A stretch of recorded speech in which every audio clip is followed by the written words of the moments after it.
Captain Elena Vasquez stood on the observation deck of Luna Station, watching the alien ships approach Earth's moon. The vessels were beautiful in a way that human ships could never be. They moved like silver fish through the black water of space, their hulls smooth and gleaming under the distant sun. "First contact protocol is active," said Admiral Chen over the comm system. "All defense platforms are on standby, but weapons are powered down. We don't want to look threatening." Elena almost laughed at that. Threatening? The human fleet consisted of 12 outdated patrol boats and a handful of cargo haulers. If these aliens wanted to destroy Earth, there was nothing humans could do to stop them. The lead alien vessel was 3 times larger than anything humans had ever built. It docked, with Luna Station using technology that made the station's systems look like stone tools. When the airlock opened, Elena got her first look at Earth's visitors. The Zephyrians were tall, maybe 8 feet, with bodies that looked like they were made of living crystal. Light moved through their transparent skin in patterns that might have been their way of showing emotion. Their leader introduced himself as Trademaster HFY. His voice came through a translator device that made him sound like he was speaking from the bottom of a well. "Greetings, primitive ones," HFY said. Elena noticed he didn't use the word humans or even ask what they called themselves. "We are representatives of the Galactic Trade Consortium. We have come to offer your species a great opportunity." Admiral Chen stepped forward. He was a small man compared to the alien, but he carried himself with the confidence of someone who had spent 40 years in Earth's Navy. "We welcome you to our system, Trademaster. What kind of opportunity?" HFY's crystal body flickered with what Elena thought might be amusement. "Your world is rich in minerals that are valuable to the greater galaxy. We also understand your species has developed interesting manufacturing techniques. We are prepared to offer you a trade agreement." "What are you offering in return?" Chen asked. "Protection," HFY said, "and the tools you need to defend yourselves. The galaxy is a dangerous place for a young species. There are others who would simply take what they want from your world without offering anything in return." Elena felt a chill run down her spine. The alien's words sounded like a threat wrapped in a gift. HFY gestured to one of his companions, who activated a holographic display. It showed a dozen spaceships, clearly military vessels with weapon systems and armor plating. They looked ancient compared to the Zephyrian ships, but they were still far beyond anything Earth could build. "These are Kestrel-class frigates," HFY explained. "They are perfectly adequate for a species at your level of development. In exchange, we would like mining rights to 3 of your asteroid belts and access to your manufacturing facilities for certain projects." Admiral Chen studied the display. Elena could see him doing the math in his head. Earth needed those ships, desperately. The planet's expansion into space had been limited by their lack of real military vessels. These frigates would give Earth the ability to patrol its space and protect its colonies. But the price was steep. The asteroid belts contained enough rare metals to power Earth's economy for centuries, and giving aliens access to human manufacturing meant sharing Earth's industrial secrets. "We'll need time to consider your offer," Chen said. HFY's body flashed with a color Elena had never seen before. "Of course, but do not take too long. Other species have shown interest in this region of space. It would be unfortunate if you found yourselves without protection when they arrive." After the aliens left to wait in their ship, Elena joined Admiral Chen and his senior staff in the conference room. The mood was tense. "It's extortion," said General Morrison from Earth Defense Command. "They're basically saying, pay us or someone worse will come along." "Maybe," Chen said, "but those ships are real, and right now, we don't have anything that could stand up to a real military force." Elena looked at the technical data the aliens had provided. The ships were old, that much was obvious. The reactor designs looked inefficient, and the weapon systems were clearly outdated, even by alien standards. But they were still far beyond Earth's current capabilities. "Admiral, what if this is a test?" she asked. "What if they want to see how we handle their technology?" "Then we better pass," Chen replied. Chief Engineer Marcus Webb had been quiet during the meeting, but now he spoke up. "Sir, I'd like permission to examine those ships in detail before we make any decisions." "What are you thinking, Marcus?" Chen asked. Webb was a thin man with gray hair and hands that were always stained with machine oil. He had been building and fixing spaceships longer than anyone else in the Earth fleet. "I'm thinking that every piece of technology teaches you something, even old technology, maybe especially old technology." 3 days later, the trade agreement was signed. Earth gave up mining rights to 3 asteroid belts and agreed to manufacture certain components for Zephyrian use. In return, 12 Kestrel-class frigates were transferred to Earth's Navy. Elena was assigned to command the lead ship, which Earth's Navy designated as EFS Determination. The moment she stepped aboard, she knew the aliens had cheated them. The ship was falling apart. Not obviously, but in the way that only someone who understood machinery could see. The hull plates were corroded around the edges. The reactor containment showed signs of stress fractures. The weapon systems had been jury-rigged so many times that Elena wasn't sure they would fire without exploding. "How old do you think this ship is?" she asked Webb, who had come aboard to assess their new acquisition. Webb ran his hand along a wall panel and shook his head. "Based on the metal fatigue, I'd say at least 50 years. Maybe longer. They sold us their garbage, Captain." But Webb didn't sound angry, he sounded excited. "Why are you smiling, Marcus?" Elena asked. "Because garbage tells you everything about the people who threw it away," Webb said. "Look at this power coupling. See how they connected it? That's not the most efficient way, but it's the safest. These aliens, they're more worried about their ships not blowing up than they are about getting maximum performance." Webb continued his examination, pointing out details that Elena would never have noticed.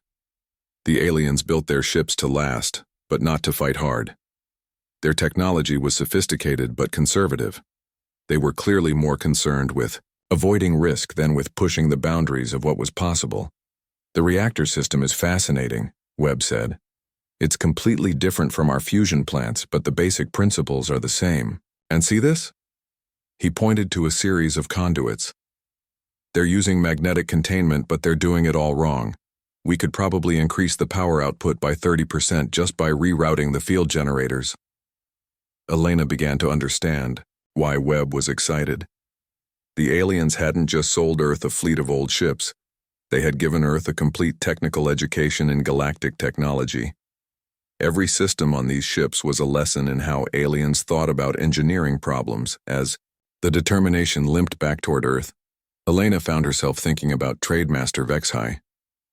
The alien had called humans primitive and treated Earth like a backwater planet full of simple creatures who should be grateful for whatever scraps they were offered.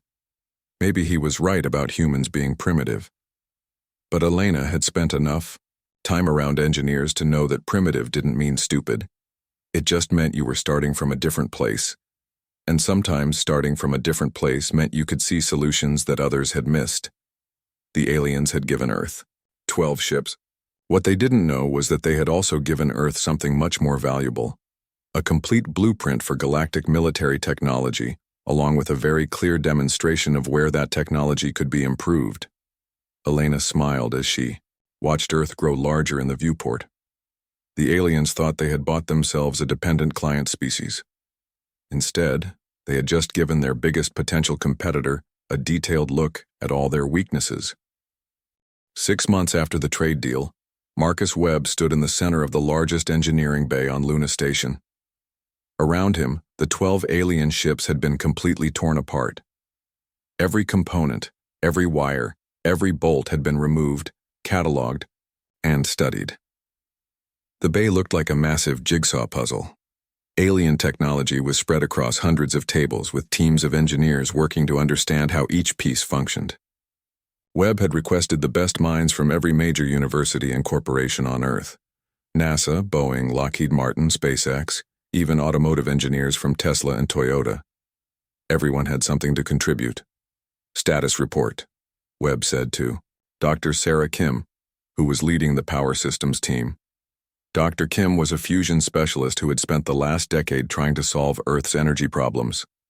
Now she was elbow-deep in alien reactor technology, and she looked like she hadn't slept in weeks. "The containment system is brilliant but inefficient," she said. holding up a crystalline component that glowed with its own internal light.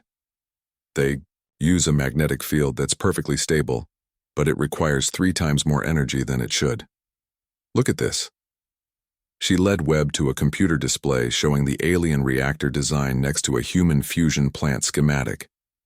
They're containing the plasma in a perfect sphere, which prevents any possibility of containment failure.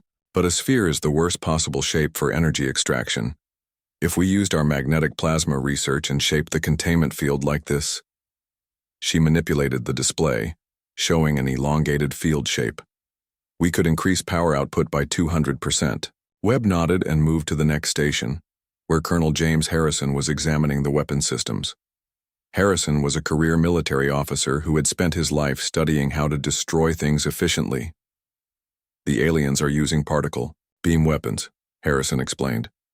Basically, they accelerate charged particles to near light speed and fire them at targets. The concept is sound, but the execution is terrible. Harrison pointed to a weapon component that was larger than a refrigerator. This thing weighs 5 tons and can fire once every 30 seconds. We built experimental laser systems 20 years ago that were smaller and more powerful. The aliens seem to have taken the approach of making everything bigger instead of making it better. Webb frowned. Why would they do that? They're clearly more advanced than us. Because they don't have to worry about efficiency, Harrison said. Look at their ships, they're huge. They have unlimited space and unlimited power, so they just built everything oversized. But that also means everything is overbuilt. If we can miniaturize their technology using our manufacturing techniques, we could fit twice as many weapons on a ship half the size. Webb continued his tour, stopping at each research station. The navigation systems used principles that Earth's scientists had theorized but never been able to test. The communication arrays operated on quantum frequencies that human technology couldn't even detect. The life support systems were so advanced, they could probably keep a crew alive for decades without resupply. But in every case, the alien technology was built for durability and safety, not for performance or efficiency. At the materials science station, Webb found his daughter Lisa working with a team from MIT. Lisa was only 25, but she had already earned 2 engineering degrees and was working on her doctorate in advanced materials. Webb tried not to play favorites, but he was proud of how quickly she had grasped the alien technology. "Dad, you need to see this," Lisa said, holding up 2 metal samples. One was from an alien ship's hull, the other was from a human spacecraft. The alien material is incredible. It's lighter than aluminum, but stronger than titanium. The molecular structure is unlike anything we've ever seen. "Can we reproduce it?" Webb asked. "That's the problem," Lisa said. "We can't reproduce the material, but we don't need to. Look at this." She led him to a testing apparatus where a small piece of hybrid construction was being subjected to stress tests. "I combined alien materials with human construction techniques. Instead of trying to make our materials as good as theirs, I used their materials in ways they never thought of." Webb watched as the hybrid construction withstood pressure that would have crushed either human or alien materials individually. "How?" "The aliens build everything in single pieces," Lisa explained. "They grow their hull materials like crystals, which makes them very strong but also very uniform. Human construction uses joints, welds, and fasteners, which they probably see as weak points. But those weak points actually allow for distribution of stress in ways that uniform materials can't handle." Webb was beginning to see a pattern. The aliens had advanced technology, but they approached engineering problems very differently than humans did. They sought perfection in individual components, while humans focused on making systems work together, efficiently. The breakthrough came 3 weeks later. Webb was in his office reviewing progress reports when Lisa burst in without knocking. "Dad, we did it," she said, out of breath from running. "We built a hybrid reactor." Webb followed her to the testing facility, where a reactor the size of a small car was humming quietly. It didn't look like much, but the power readings on the displays made Webb's eyes widen. "How much power is it producing?" he asked.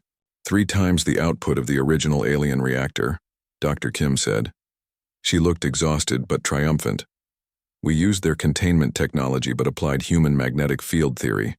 Instead of a perfect sphere, we're containing the plasma in a dynamic field that shifts shape to optimize energy extraction." Webb stared at the readings. This is impossible. We've only been studying their technology for 6 months. It's not impossible, it's just different, Lisa said. The aliens perfected their technology millions of years ago and then stopped innovating. They're not looking for better ways to do things because their ways already work. But we're still learning, still trying new approaches. Dr. Kim nodded. Their reactor design hasn't changed in probably thousands of years. Why would it? It's perfectly safe and reliable. But humans have always been willing to accept a little risk in exchange for better performance. Webb looked around the testing facility. Human and alien technology was integrated everywhere, but it was clear that the humans were the ones driving the innovation. The aliens had given Earth the building blocks, but Earth's engineers were using those blocks to build something completely new. How long before we can build a ship around this reactor? Webb asked. The reactor is ready now, Dr. Kim said. Colonel Harrison's team has miniaturized the weapon systems. Navigation and communications are actually easier to build than the alien versions once you understand the principles. The real question is hull construction. Lisa smiled. I've been working on that too. We can't grow hull materials like the aliens do, but we can build them. Using human construction techniques with alien materials, we can make a hull that's lighter and stronger than anything the aliens have. Webb felt the excitement building in his chest. For 6 months, Earth's best minds had been learning from alien technology. Now they were ready to improve on it. How long to build a prototype ship? He asked. Give us another 6 months, Lisa said. But Dad, it won't look like an alien ship. It won't look like a human ship either. It's going to be something completely new. Webb nodded. The aliens had sold Earth 12 broken-down warships, thinking they were getting rid of their garbage, while gaining a dependent client. They had no idea that they had just given Earth's engineers the greatest learning opportunity in human history. More importantly, they had no idea what humans could accomplish when they were given something to improve upon. Admiral Chen had authorized Project Forge the day after the hybrid reactor came online. Earth's shipyards were being retooled to build humanity's first indigenous warships. The aliens thought they had sold Earth some old frigates. What they had actually done was give Earth the knowledge needed to build ships that would make those frigates look like toys. Webb smiled as he looked at the progress reports. In 12 months, the galaxy would learn what happened when you gave human engineers a problem to solve. The aliens were about to discover that their biggest mistake wasn't selling Earth rusty ships. Their biggest mistake was assuming that humans would be satisfied with using them as they were. 18 months after first contact, Captain Elena Vasquez stood on the bridge of the EFS Defiance, humanity's first purpose-built warship. The bridge was nothing like the elegant curves of alien vessels, or even the cramped quarters of the old human patrol boats. Everything was angular, functional, and built for war. The Defiance was ugly by galactic standards. Where alien ships flowed like water, human ships looked like they had been assembled from geometric shapes and welded together by someone who cared more about function than beauty. The hull was thick and heavily armored, covered in sensor arrays, and weapon mounts that stuck out at odd angles. All systems green, Captain, reported Lieutenant Commander Chen, Admiral Chen's son. Reactor output is stable at 110% of design specifications. Elena nodded. The hybrid human-alien reactor was the heart of the ship, but everything else was purely human engineering. The weapons were miniaturized versions of alien particle beams, but they fired 3 times faster and hit twice as hard.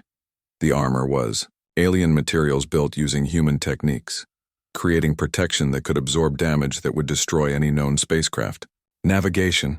Set course for the Proxima system, Elena ordered. It's time to see what this ship can really do.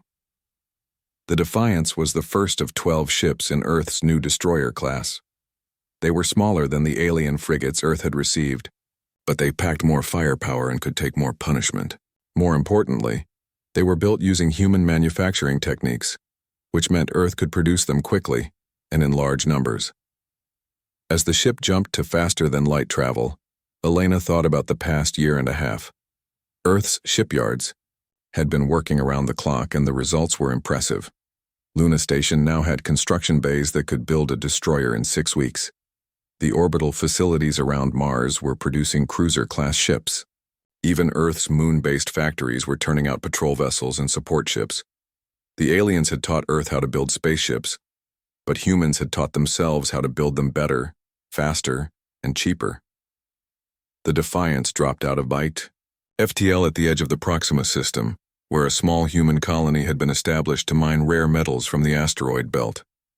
What Elena saw on her sensors made her blood run cold. 3 ships were attacking the mining station. They were long and predatory looking, nothing like the graceful Zephyrian vessels.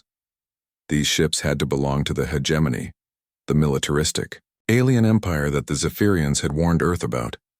"Captain, the mining station is requesting immediate assistance," reported the communications officer.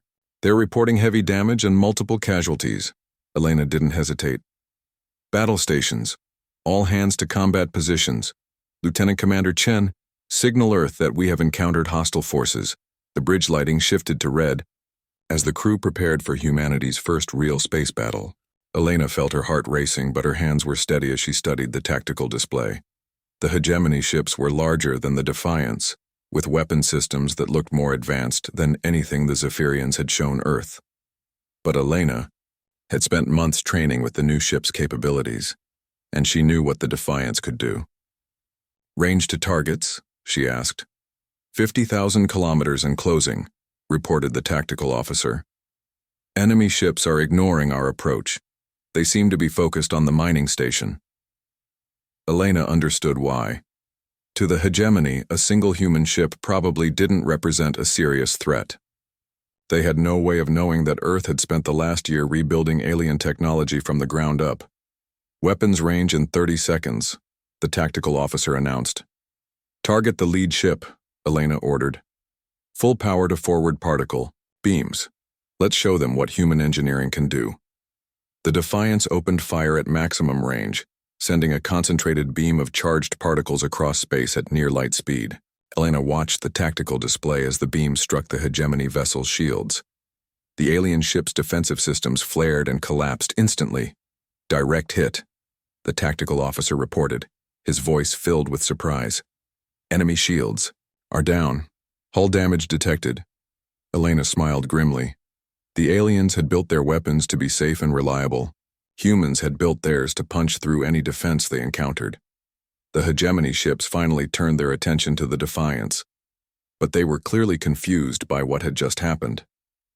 Elena could almost imagine their confusion. How could a single ship from a primitive species destroy their shields with one shot? The enemy ships opened fire, sending waves of energy bolts toward the Defiance. Elena felt the ship shake as the alien weapons struck the hull. "Damage report," she called out. "Forward armor is holding," reported the engineering officer. "Some surface scoring but no penetration. Hull integrity at 98%. Elena was impressed, but not surprised. Human engineers had built the Defiance's armor to absorb exactly this kind of punishment. Where alien ships relied on shields for protection, human ships were designed to take hits and keep fighting. "Return fire," Elena ordered. "Target all 3 ships. Show them what happens when they threaten human civilians." The Defiance unleashed its full weapons array. Particle beams lanced out from multiple weapon mounts, striking all 3 enemy vessels simultaneously. The human ships' targeting systems, based on military technology that Earth had been developing for decades, were far more accurate than anything the aliens had ever seen. The lead hegemony ship exploded in a brilliant flash of light. The second ship lost power and began drifting. The third ship tried to flee, but its engines had been damaged by the Defiance's concentrated fire. The entire battle had lasted less than 5 minutes. "All enemy ships destroyed or disabled," the tactical officer reported. "The mining station is signaling their thanks." Elena slumped back in her command chair, adrenaline still coursing through her system. Humanity had just won its first space battle, and it hadn't even been close. But Elena knew this was just the beginning. Word of this engagement would spread throughout the galaxy. Every alien species would want to know how a single human ship had destroyed a hegemony battle group without taking serious damage. Over the next 6 months, the Defiance and its sister ships patrolled human space, encountering alien vessels from a dozen different species. Some were merchants, some were explorers, and some were military scouts trying to assess Earth's new capabilities. All of them reported the same thing. Human ships fought like nothing they had ever encountered, where alien vessels were elegant, and graceful human ships were brutal and efficient.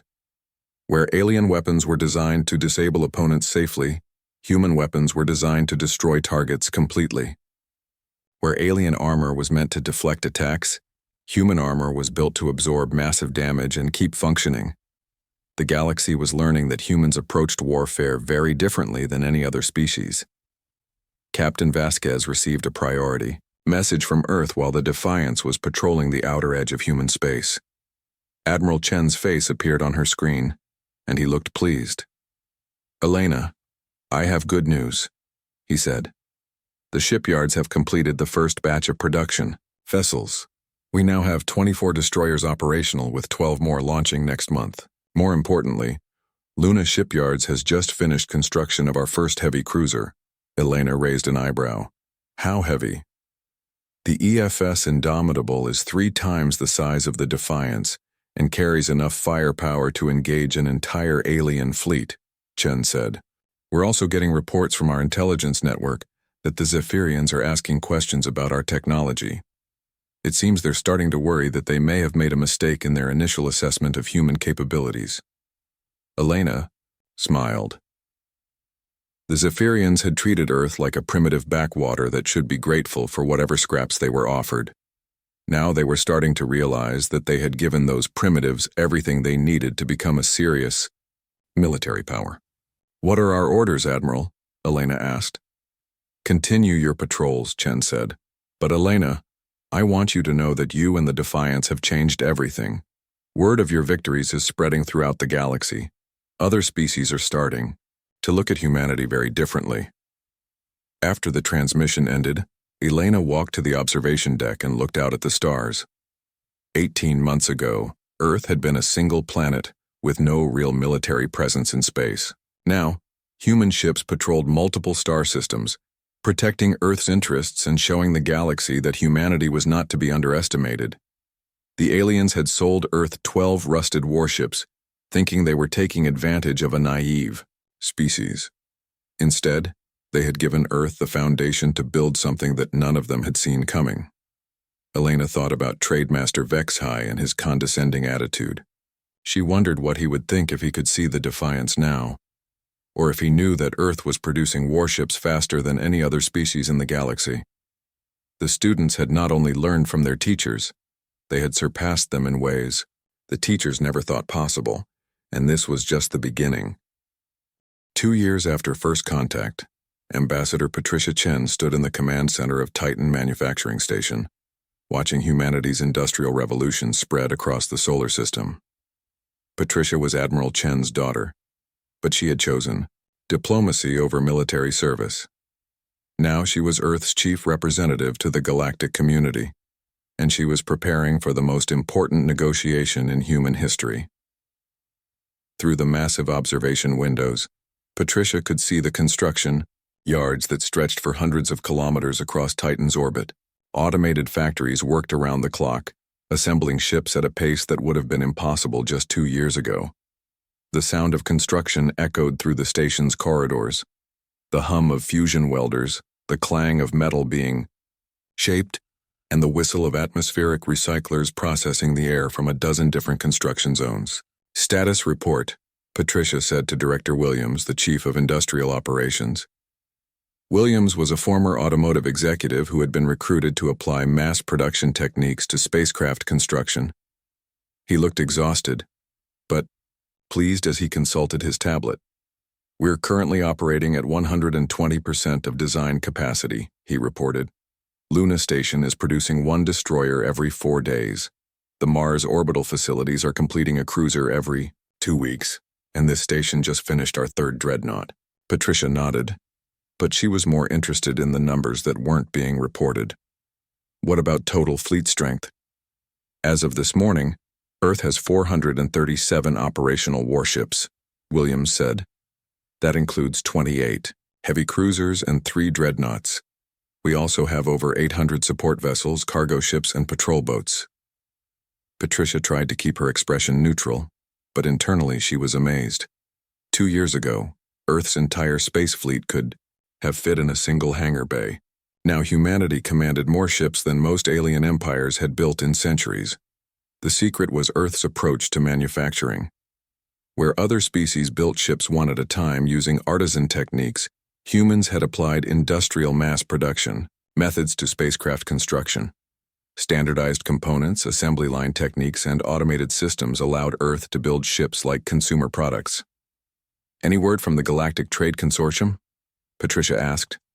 William smiled. "Trade. Master Vexhai has requested another meeting. Apparently he has some concerns about our expansion into the outer systems." Patricia laughed.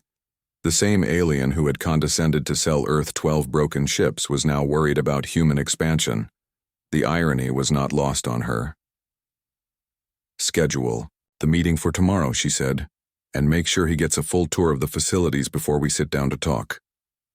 The next day, Trademaster Vexhai arrived at Titan Station with a small escort of Zephyrian officials. Patricia met them at the docking bay, where the contrast between alien and human approaches to space travel was immediately obvious.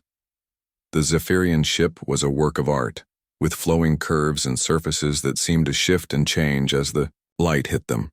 It was beautiful, elegant, and clearly built by master craftsmen who had spent months on every detail. Docked next to it was a human cargo hauler that looked like it had been assembled from metal boxes and welded together by someone in a hurry. It was ugly, functional, and had obviously been built as quickly and cheaply as possible.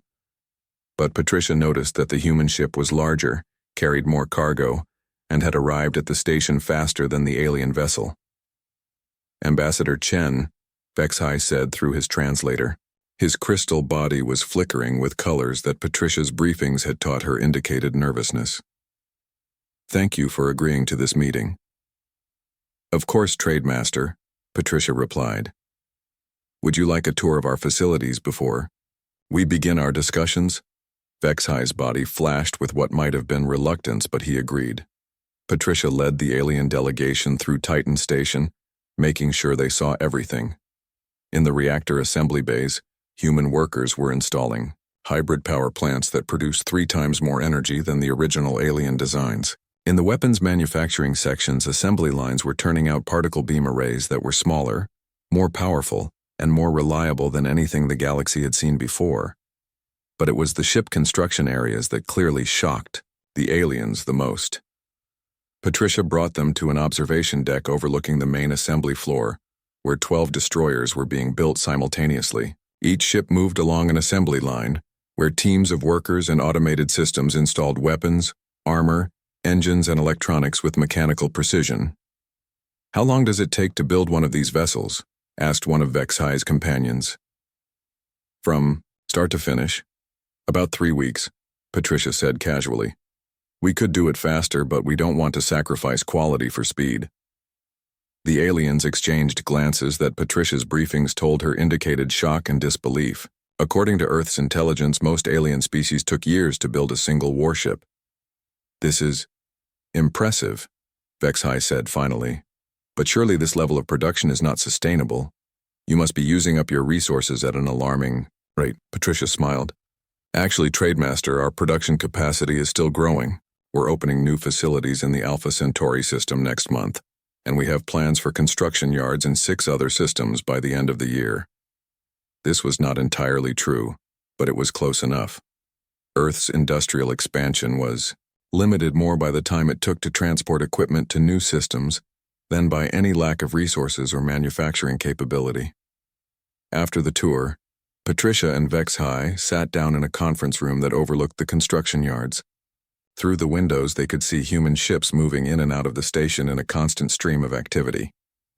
"Ambassador Chen," Vexhai began, "the consortium is concerned about the pace of human expansion. In less than 2 years, your species has established a military presence in 7 star systems. This rapid growth is unusual." Patricia leaned back in her chair. "Trademaster, when your people first came to Earth, you offered us protection in exchange for access to our resources. We accepted that offer gratefully, but we've discovered that the best protection comes from being able to protect ourselves." "Of course," Vexhai said. But the scale of your military buildup seems excessive for defensive purposes. Some members of the consortium are beginning to wonder if humanity has more aggressive intentions. Patricia studied the aliens' crystal features. The Zephyrians were clearly worried that they had created a monster they couldn't control. 2 years ago, they had seen Earth as a backward planet that would remain dependent on alien technology and protection. Now they were facing a species that was outproducing the entire Galactic Trade Consortium combined. "Trademaster, let me be direct," Patricia said. 2 years ago, your people came to Earth and offered us a deal that was heavily weighted in your favor. You gave us 12 broken-down ships that were ready for the scrapyard, and in return you took mining rights to some of our most valuable asteroid belts. Vexhi's body flickered with colors that indicated embarrassment. "The ships were functional." "Barely," Patricia interrupted. "But we're not complaining. Those ships taught us everything we needed to know about galactic technology. And what we learned is that galactic technology isn't as advanced as we thought it would be." The room fell silent, except for the distant sounds of construction. Patricia let the silence stretch before continuing. "Your people have had faster-than-light travel for thousands of years, but you're still using reactor designs that waste 70% of their energy output. You have weapons that are less efficient than experimental systems Earth abandoned decades ago. Your manufacturing techniques are so slow that it takes you years to build what we can build in weeks." Vexhi's crystal body was now pulsing with rapid color changes that Patricia recognized as agitation. "Human manufacturing may be faster, but nothing," Patricia said. "Trademaster, your people made the mistake of thinking that older meant more advanced. You assumed that because you've been in space longer than us, you must know better than us. But the truth is that you stopped innovating long ago." Patricia stood and walked to the window, where a new Dreadnought was being launched from the construction bay. The massive ship was a kilometer long and bristled with enough weapons to destroy an entire fleet. "That ship," Patricia said, pointing to the Dreadnought, "incorporates design principles that your people never considered. It can outfight anything in the consortium fleet, and we can build 10 of them in the time it takes you to build 1 frigate." She turned back to face Vexhi. "So here's what's going to happen, Trademaster. Humanity is going to continue expanding. We're going to continue building ships, and we're going to continue developing technology that makes your advanced systems look like museum pieces." Vexhi's body was now a constant swirl of agitated colors. "The consortium will not tolerate aggressive expansion. The consortium will tolerate whatever humanity chooses to do," Patricia said calmly, "because the alternative is finding out what happens when you try to stop us." She walked back to her chair and sat down. "But we're not interested in conquest, Trademaster. We're interested in trade, real trade between..." 5 years after first contact, Fleet Admiral Elena Vasquez stood before the assembled representatives of the Galactic Council on Nexus Prime, the ancient station that had served as the center of galactic government for over 10,000 years. The chamber was a massive sphere with seating arranged in concentric circles, designed to accommodate the diverse body types of dozens of alien species. Elena wore the dark blue uniform of the Earth Defense Force, with 5 stars on her collar, and ribbons representing victories in 17 different systems.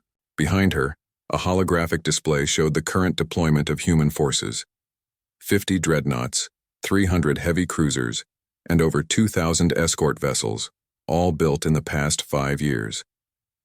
The numbers were impressive, but Elena knew they told only part of the story.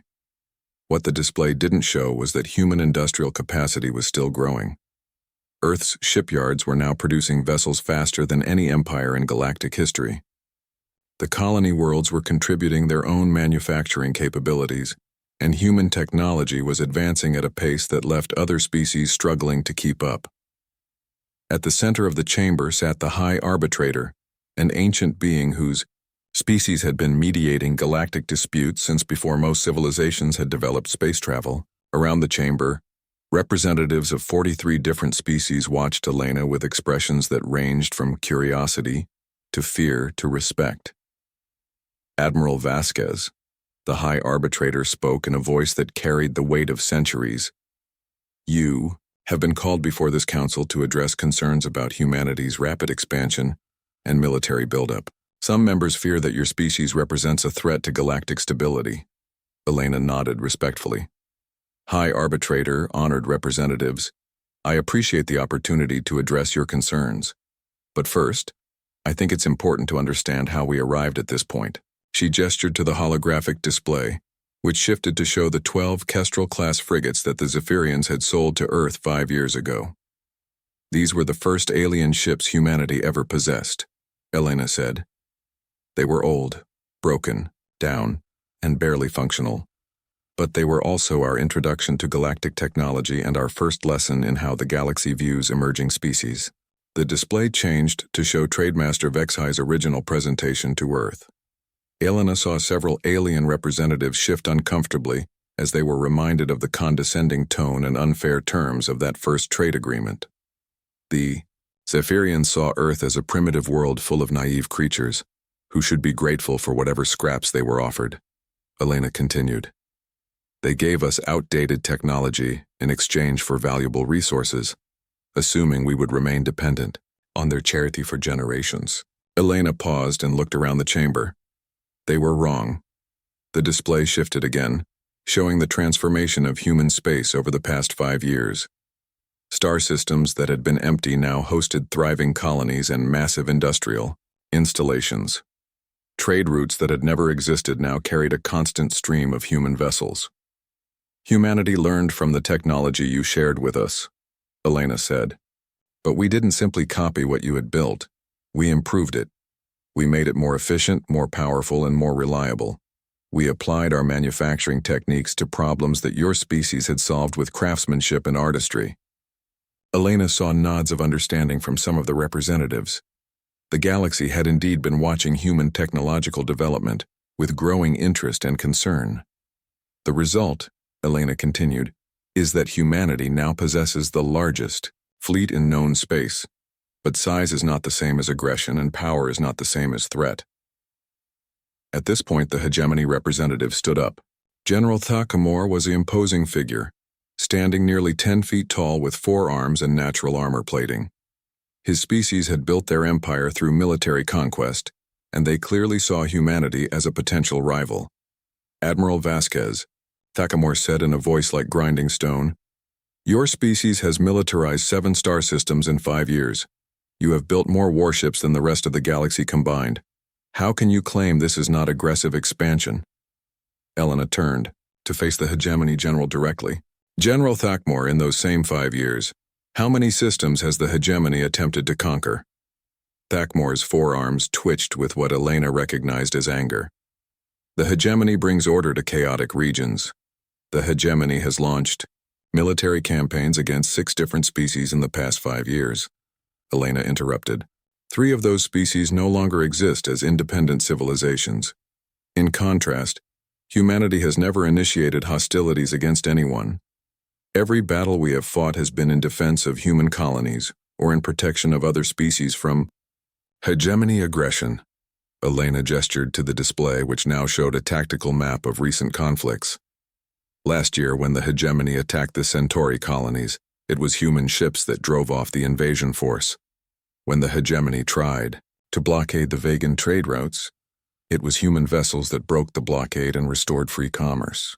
The chamber erupted in discussion as representatives recalled these incidents. Elena waited for the noise to die down before continuing.